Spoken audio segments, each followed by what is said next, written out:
Gloria a Dios. Muy buenos días, iglesia. Yo creo que ese aplauso para Jesús puede ser más fuerte. Amén. Gloria a Dios.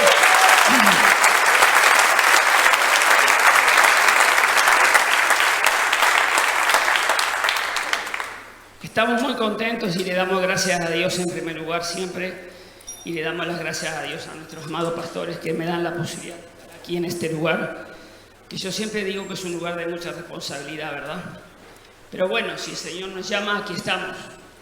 Estamos muy contentos, les quiero contar al paso por el nuevo ciclo de Vida School que estamos llevando. Esta semana tuvimos la primera clase y la verdad que estamos muy contentos porque hay mucho entusiasmo, hay mucha alegría. Los estudiantes están comprometidos, están ansiosos por conectarse y cuando no se conectan nos llaman y cómo hacemos y por qué no entramos y que no estoy anotado, pero ahí están todos presentes. Así que estamos muy contentos en este año del equipo que Dios nos ha permitido formar y sabemos que vamos a lograr la meta porque Dios está con nosotros. Amén. Gloria a Dios. Yo creo que fue el momento ahora en este preciso instante de que usted me acompañe a declarar la proclama de la casa. Porque siempre comenzamos de esa manera, porque es muy importante. ¿Cuántos conocen la proclama de la casa? Entonces, repita conmigo.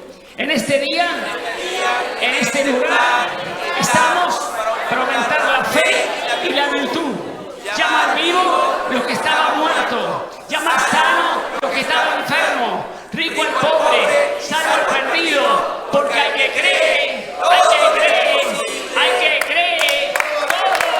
Todo es posible. Amén.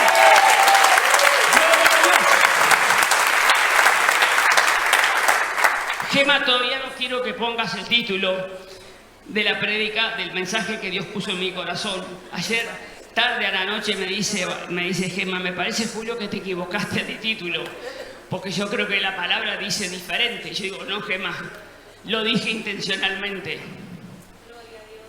Ahora sí, Gema, poneme el título del mensaje. ¿Cómo? ¿Quién va a poner el mensaje? Cuando Dios cambia tu baile y lamento. ¿Cuántos que se acuerdan de cuando cantábamos? Has cambiado mi lamento en baile. ¿Cómo seguía después? Me ceñiste todo de alegría. Por lo tanto, a ti cantaré. Gloria mía. Gloria mía. Pero acá no vamos a cantar porque acá Dios cambió el baile en lamento. Y como subtítulo tenemos motivación correcta, forma incorrecta. Y quiero que vaya conmigo al libro de la palabra de Dios, a 2 de Samuel, capítulo 6. Vamos a leer del verso 1 al verso 15. En una versión que a mí me gusta mucho, que es la Nueva Biblia Viva, NBB. Y dice de la siguiente manera. Después de esto, David reunió a sus mejores guerreros, que eran unos 30.000, y se dirigió a Balá de Judá. En ese momento, el cofre de Dios se hallaba en Balá. Era sobre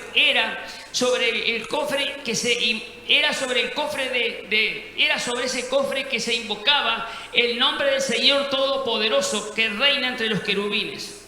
Sacaron el cofre de la casa de Abinadab, que estaba en la colina. Diga conmigo, estaba en la colina. Estaba en la colina. Y lo en una carreta nueva, la cual era guiada por Usa y Agío, hijos de Abinadab, seguido por David y los demás jefes de Israel, que danzaban y cantaban con alegría, acompañados de toda clase de instrumentos, arpas, liras, salterios, panderetas, castañuelas y címbalos. Verso 6. Pero en el verso 6 la palabra pero indica que todo lo que va a venir ahora es contrario a lo que veníamos hablando anteriormente. La palabra pero siempre indica un cambio prácticamente en 180 grados. O sea que si hasta el verso 5 nos hablaban de danza, de baile, de canto, de alegría, de adoración, ahora viene todo lo contrario. Y dice de la siguiente manera. Pero cuando llegaron al campo de Nacón, cuando bajaban de la colina, porque la casa estaba en la colina, los bueyes tropezaron. Entonces Usa extendió la mano para que el cofre no se cayera. Esto hizo que se encendiera la ira de Dios contra Usa y lo hirió por aquel atrevimiento e irreverencia, y así cayó muerto Usa junto al arca del pacto. David se entristeció mucho por lo que el Señor había hecho. Si estaba alegre, si estaba bailando, ahora cambió Dios su baile en lamento. Y llamó a aquel lugar Pérez Usa, lugar de la ira de Dios contra Usa, y así se le conoce hasta el día de hoy. Así que decidió no llevar el cofre hasta la ciudad de David, sino que la dejó en la casa de Obed-Edom, que era de Gat. Allí estuvo el cofre por 3 meses, y el Señor bendijo a Obed-Edom y a toda su familia. Verso 12. Cuando David supo esto, llevó el cofre de la ciudad de David en medio de una gran algarabía. Cada vez que los hombres que llevaban el cofre caminaban 6 pasos, David sacrificaba un toro y un ternero gordo. Usted imagínense, de Gat a Jerusalén había 46 kilómetros. Ahora resulta que por el miedo que tuvo David, por lo que había pasado al principio, cada 6 pasos que daban, ofrecía un toro y un ternero. Usted imagínense cuántos toros mataron y cuántos terneros ofrecieron. David ahora tenía una túnica sacerdotal de lino y él danzaba delante del Señor con todas sus fuerzas. Los israelitas pues trasladaron a su destino el cofre del Señor en medio de gritos de alegría y al son de trompetas. Y hasta aquí la palabra de Dios. Hay pasajes bíblicos que muchas veces los leemos por primera vez y los pasamos de largo, porque sinceramente no nos gusta lo que leemos, y sinceramente si tuviéramos que predicarle a alguien sobre Dios, lo menos que haríamos sería predicarle sobre este pasaje. Porque hubo un hombre llamado Usa que en un momento dado él iba tratando de cuidar el arca del cofre simplemente por instinto de tocar el arca para que no se cayera, porque los bueyes tropezaron, se encendió la ira de Dios. En otra versión dice que se encendió el furor de Dios y allí quedó muerto Usa junto al arca del pacto. A veces hay pasajes en la Biblia que son como un oasis en el desierto. Recuerdo, por ejemplo, cuando yo estaba leyendo el libro de Crónicas, en donde está toda una genealogía. No sé a ustedes, pero a mí la genealogía no me gusta mucho, pero es palabra de Dios, ¿verdad? En un momento dado aparece un hombre llamado Jabes de Galaad, en donde se nos dice que, muy poquitas cosas, se nos dice que Jabes de Galaad fue más ilustre que sus hermanos. Se nos dice que Jabes de Galaad se les llamaba así porque la madre, cuando lo dio a luz, lo dio con mucho dolor. No sabemos cuál fue el problema. Lo que sí sabemos que le llamó de esa manera porque él había provocado mucho dolor. Y quizás ustedes saben que los nombres del Antiguo Testamento eran muy importantes porque era como una especie de estigma que le quedaba a la persona. Imagínense, ahí viene, hey, tú que le diste dolor a tu madre, era feísimo. Pero dice la palabra de Dios que Jabes de Galaad era más ilustre que sus hermanos. Él decidió recordar lo que los antepasados le habían dicho, de los milagros que Dios había hecho, y él decidió que no se iba a quedar con lo que la madre había puesto, sino que lo que Dios había hecho en el pasado lo iba a hacer en él. Y por eso la oración de Jabes es una de las más poderosas, porque al final de todo lo que pidió, Dios dice que le otorgó todo lo que él le pidió. ¿Cuántos saben la oración de Jabes? ¿Cuánto la conocen? Oh Dios, si tú me bendijeras en verdad, y si ensanchara mi territorio, y si tu mano de poder estuviera sobre mí, para que nada me provoque dolor y nada me provoque daño. Y dice que Dios le otorgó todo lo que le pidió. Y está bien, porque no fue egoísta Jabes. Jabes quería ser bendecido, porque si queremos ser de bendición, primero tenemos que ser bendecidos por Dios. Es como un oasis, porque después de eso no sabemos más nada de Jabes. Sigue la genealogía. Y en este pasaje que estamos leyendo nosotros, vemos nosotros que David estaba muy contento, porque en el capítulo 5 de Samuel se nos dice que había tenido victorias importantes David. Había vencido primera vez por los jebuseos y al vencer a los jebuseos los sacó de Jerusalén, y ahora en Jerusalén él iba a reinar, y allí tenía que estar el arca del pacto. Después venció por 2 veces consecutivas a los eternos rivales de Israel, que eran los filisteos. Entonces David estaba emocionado, estaba contento. Dios estaba con él.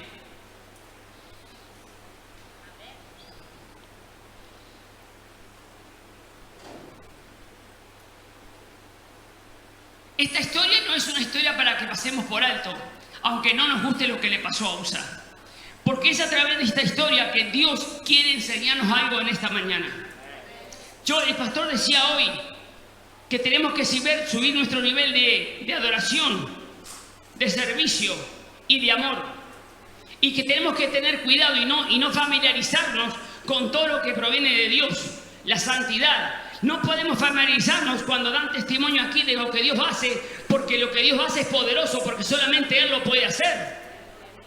Sin embargo, a veces nos familiarizamos con lo que hace Dios y nos olvidamos y no le damos la relevancia y la importancia de que es Dios el que lo está haciendo, y si lo hace con los demás también lo va a hacer con nosotros. Esta historia es como que nos pone un cartel de stop. Pare. A veces tenemos que parar un momento en la vida para ver dónde estamos parados, para saber qué es lo que estamos haciendo y cómo lo estamos haciendo. Recuerde esto: a primera vista, en este pasaje, nos es más fácil cuestionar y condenar a Dios por lo que hizo que cuestionar y condenar por lo que Usa hizo. Porque siempre la culpa la tiene Dios. Cuando nos pasa algo, nos enojamos y decimos, pero Dios, ¿por qué me pasa esto? Pero Dios, ¿por qué me pasa esto? Me estoy congregando, estoy ofrendando, estoy diezmando, y sin embargo todo me va mal. Déjeme decirle algo. Quizás cuando yo no estaba en el Señor tenía más trabajo que cuando vine el Señor. Pero yo prefiero tener 1000 problemas, y tener a Cristo conmigo, que tener un solo problema y no tener a Cristo. Porque un solo problema sin Cristo me va a vencer, me va a derrotar, pero 1000 problemas con Cristo no me va a pasar nada. Por esta razón tenemos que tener en mente en este momento, a pesar de que es un episodio muy difícil de entender, si lo vemos a la ligera, que tiene que ver con la adoración y tiene que ver con la santidad de Dios.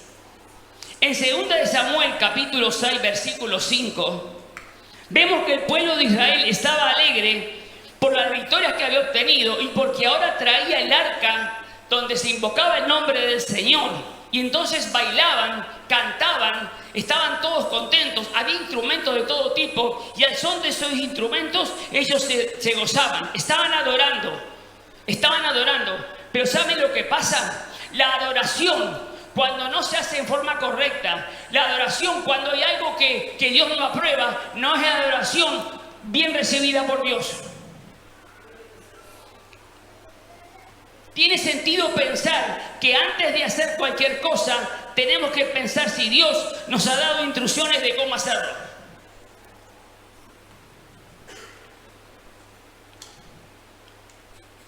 En Números capítulo 1, versículo 5, al final del versículo 5, dice la palabra de Dios: si cualquier otra persona lo toca, deberá ser ejecutada. Números 4:15 nos dice que al grupo de Coat, de la familia de Leví, no se le dio ningún carro ni ninguna yunta, ya que se les había requerido que transportaran en hombros la parte del santuario que les correspondía. Déjeme decirle algo. El arca, la primera vez que fue llevada por David y tuvo ese problema Usa, era llevada en una carreta nueva con bueyes. Adelante iba Agío, uno de los hijos de Abinadab, y atrás iba Usa.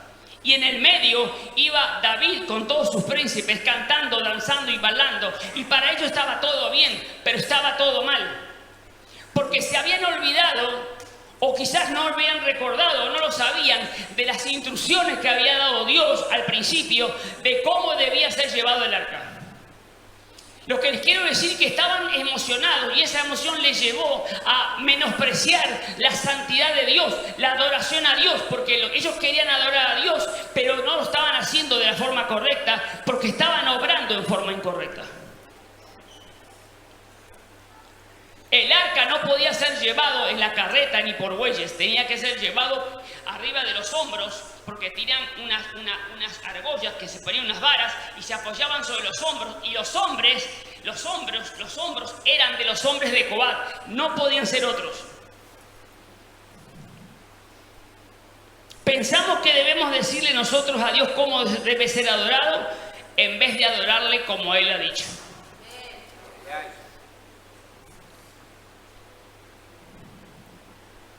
Dios no se enoja o manifiesta su ira sobre su pueblo antes de dar instrucciones a su pueblo.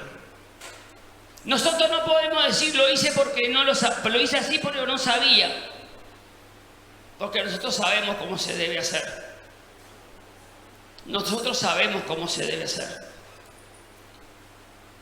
Dios había establecido, como hemos visto entonces, la mano de qué hombres podían llevar el arca del pacto. La pregunta es, ¿qué llevó a Usa a pensar que sus manos eran más limpias que la tierra donde podía caer el arca del Señor?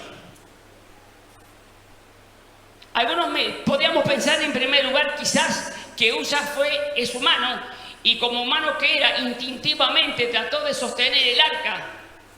Esa podría ser una posibilidad. Pero recordamos que el arca del Señor había estado mucho tiempo en la casa de Abinadab. Por lo tanto, no es ilógico pensar que de tanto estar en presencia de Dios, porque el arca representaba la presencia de Dios, se habían acostumbrado a la presencia de Dios. Ya no era para ellos el arca lo que representaba al principio. Se habían acostumbrado a ver el arca allí. Entonces como que ya no era tan sublime, tan grande el tener el arca allí. Entonces no le importó a Usa tratar de sostener el arca, que no lo podía tocar porque era sagrado. Porque en esta historia entonces vemos la santidad de Dios que trasciende todo lo creado, porque Él es perfecto y no puede tolerar el pecado. La historia de Usa nos habla a nosotros de las decisiones que tomamos muchas veces por impulsos personales, por impulsos humanos, sin tener en cuenta si lo que estamos haciendo le agrada o no le agrada a Dios. Pablo dijo, ¿acaso yo busco agradar a los hombres o agradar a Dios? Si yo buscara agradar a los hombres, dice el apóstol San Pablo, entonces ya no sería un siervo de Cristo. ¿Cuántos aquí quieren agradar a Dios?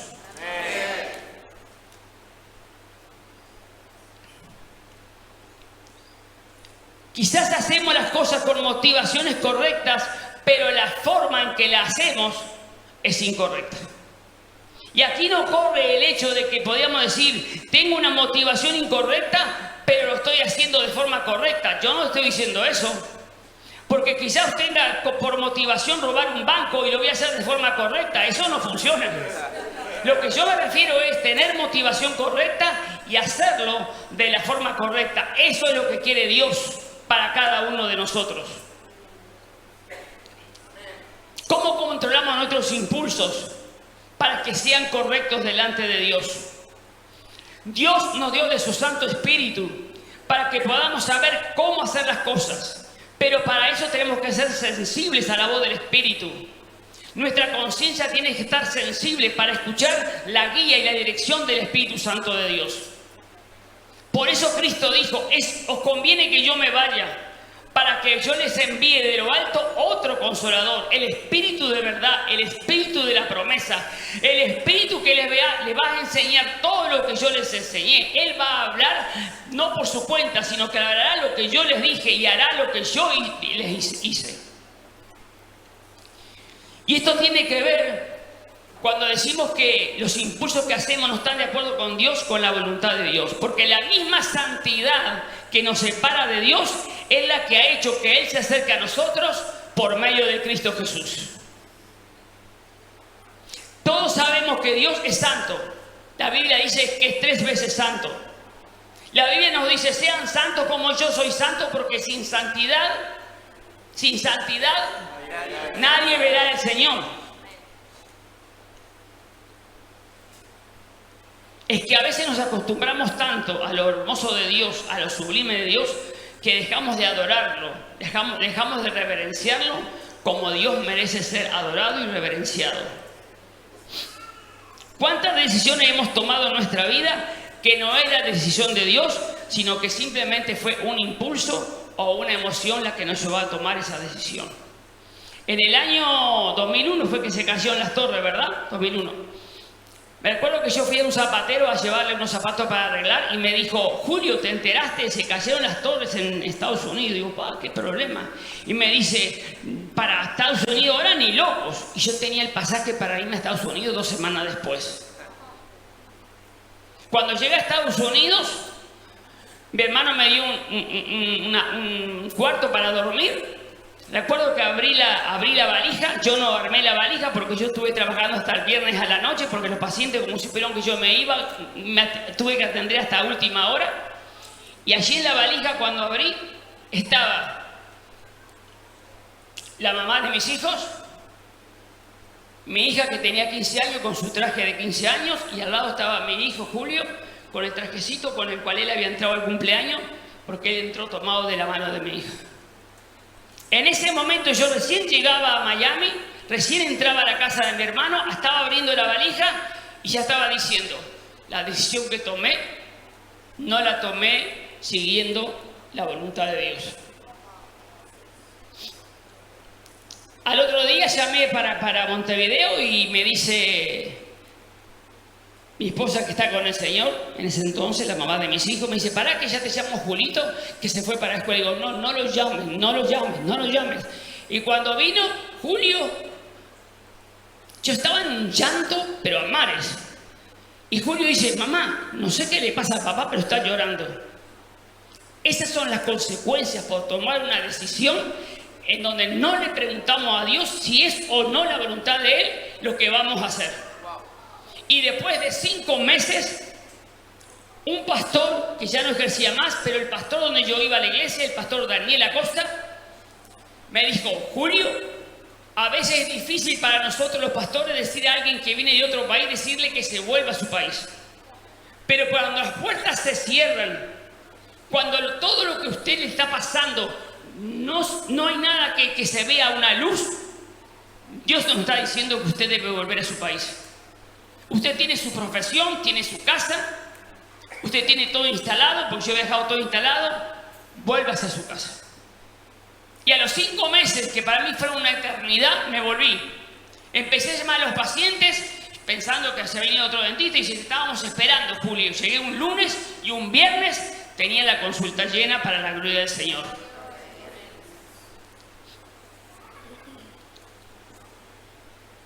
A veces el lamento viene por malas decisiones que tomamos nosotros. Pero Dios es experto en cambiar nuestro lamento en baile. Pero también muchas veces, como decíamos hoy, cambia nuestro baile por lamento.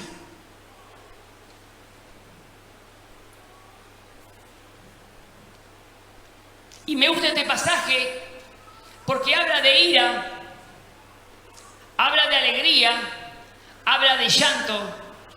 Y me hace acordar a la palabra anual que Dios le dio a nuestro pastor. Y me encantó. Porque aquí tenemos la palabra anual. Porque la ira de Dios es solo por un momento. La ira de Dios es solo por un momento, pero su favor es por toda una noche. El llanto puede durar toda una noche, pero a la mañana vendrá el grito de alegría. La segunda vez que llevó el arca David al lugar que tenía que estar, ya no lo hizo como la primera vez, porque ya había aprendido, ya se había acordado de las instrucciones que Dios había hecho. No podemos olvidarnos lo que Dios ha escrito en su palabra. Él no lo puso por ponerlo por ponerlo solamente. Él lo escribió y lo dejó revelado para nosotros, para que nosotros siguiéramos al pie de la letra lo que Él nos dejó en su palabra. Dios hubiera comprometido su santidad si dejaba pasar por alto la acción de Usa, porque estaba la santidad en juego. Hubiera sido un precedente en donde todos los demás dirían, bueno, si Usa hizo esto, yo puedo hacer esto y yo puedo hacer lo otro. Y recuerdo que el reinado de David estaba comenzando. Y déjenme decirle algo, yo lo iba a comentar, pero no quería irme muy extenso. Pero en Hechos 5, del 1 al 21, hay un episodio que es similar a este, en donde Dios cambia el baile en lamento. Ananías y Zafira, todos estaban contentos. La iglesia crecía exponencialmente. Todo lo que tenían ellos no consideraban que era de ellos, sino que era de la iglesia, y traían y aportaban.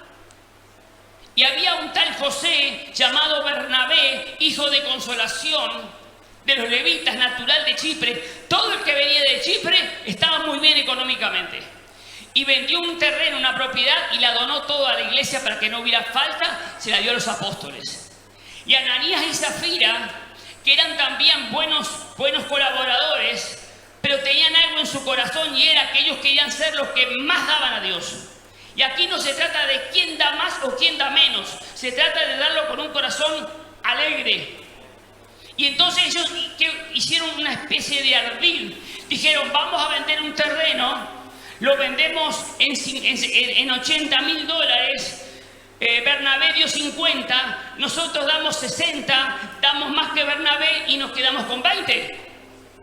Y llegaron donde Pedro, y Pedro, que estaba con todo el power del Espíritu Santo, captó enseguida lo que le decía el Espíritu Santo y le dijo, ¿por qué mintieron?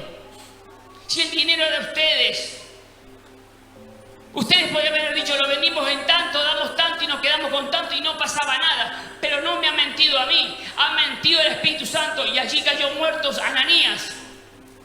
Y cuando vino Zafira, pensando que quizás ellos podían haber cambiado un relato diferente, Zafira hizo lo mismo y ahí cayó muerto. Y dice que el pueblo se apoderó gran temor. Estaban alegres, estaban contentos, pero ahora no. Ahora no, porque había pasado algo que ellos no pensaban, pero estaba comenzando la iglesia primitiva, y la iglesia de Cristo no puede basarse en la mentira, porque nuestro Padre es Padre de verdad, no es el Padre de mentira. Entonces la iglesia tenía que empezar bien para terminar bien. Si mentimos, no somos hijos de Dios, somos hijos del diablo, y nosotros no somos hijos del diablo, porque hemos sido comprados, hemos sido lavados y limpiados por medio de la sangre de Cristo Jesús. Entonces, ese es un ejemplo también de por qué Dios hace las cosas, aunque no las entendamos, es por nuestro bien. Porque Romanos 8 dice que todas las cosas cooperan para bien para los que aman a Dios y para aquellos que han sido llamados con un determinado propósito.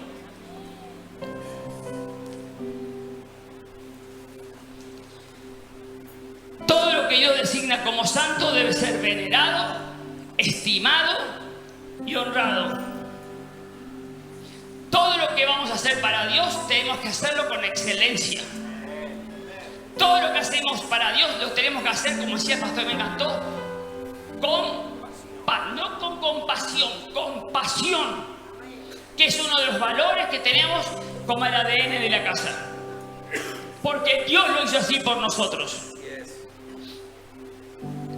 Por último, si hay algo que quema nuestras vidas es cuando hacemos las cosas de acuerdo a la voluntad de Dios, que es buena, perfecta y agradable. Ahora vemos, creo, que lo que le pasó a Usa no era tan ilógico delante de Dios. Ahora vemos por qué Dios tuvo esa ira contra Usa. Porque Dios no puede pasar por alto lo que Él ya nos ha dejado escrito en su palabra. Ahora vemos por qué Dios a veces hace cosas que no entendemos. Pero no importa que no las entendamos. Solamente tenemos que creer que Dios es bueno, que Dios nos ama, que delante de Él somos de gran estima, y que no hay nada malo que podamos hacer nosotros para que Él deje de amarnos, y no hay que podamos hacer nada bueno para que Él nos ame más, porque Él nos ama siempre de la misma manera.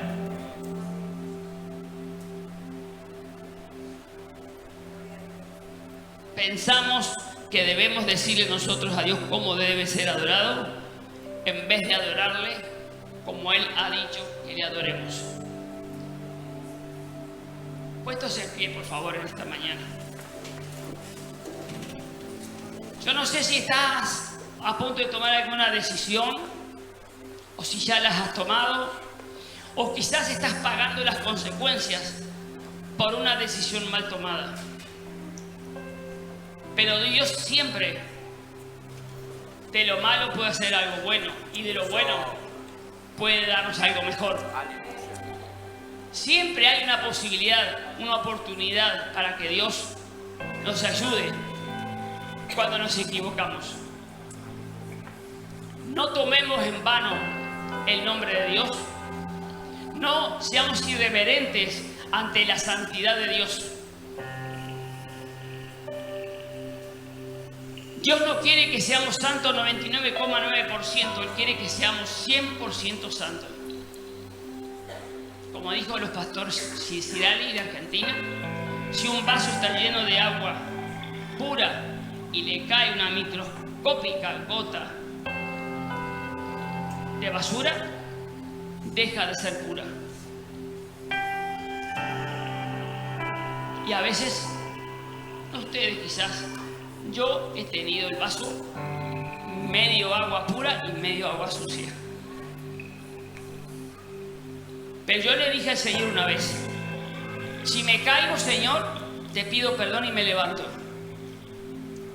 Yo no me quedo tirado en el suelo esperando que venga el enemigo a condenarme, porque yo sé en el Dios que creo. Yo sé en el Dios que dio su vida por mí. Cuando me equivoqué y cuando yo tuve que decirle: Señor, tengo que comenzar de nuevo, le dije: Señor, perdóname. Lo que hice no me desagradó, pero yo sí sé que a ti te desagradó. Pero hoy me levanto firme. Y después de la última prueba que tuve, digo, ahora no le tengo miedo a nada. Si me caigo, me levanto. Porque no importa cómo te caigas o por qué te caigas, lo que importa es cómo te levantas y para qué te levantas. Amén. Amado Dios, en esta mañana te damos las gracias por tu palabra. Te damos las gracias porque tú eres poderoso, eres sabio y eres bueno con nosotros. Porque tú nos enseñas a través de tu palabra que tu santidad no es negociable, que tu voluntad no es negociable, que sí o sí que tenemos que estar en el centro de tu voluntad, para que podamos ver realmente la bendición de Dios sobre nuestras vidas. Señor, que nunca nos familiaricemos con tu presencia, con tu santidad, con todo lo que proviene de ti, porque es glorioso, es maravilloso y somos privilegiados de que tú, el Dios de los cielos, el creador del Antiguo Testamento y nuestro Abba Padre del Nuevo Testamento, nos hable, se digne a hablarnos, a bendecirnos, a ayudarnos y a darnos todo lo que necesitamos. Yo te pido en esta mañana que aquella persona que quizás está pasando por un problema difícil, por una decisión mal tomada, que tú tomes el control de su vida. Y si tú cambiaste su alegría, su baile en lamento, hoy es tiempo de arrepentimiento para que tú cambies su lamento en baile, porque tú eres el único que lo puede hacer. Tú eres el único que puede sacarnos del pozo de la desesperación cuando nosotros llevamos los ojos a ti. Decidimos en esta mañana ya no mirar a nosotros mismos, sino antes de hacer algo, consultarte a ti, porque tú tienes el mejor consejo para cada uno de nosotros. En el nombre de Jesús te damos las gracias, te bendecimos. Gracias, Señor, en el nombre de Jesús. Amén.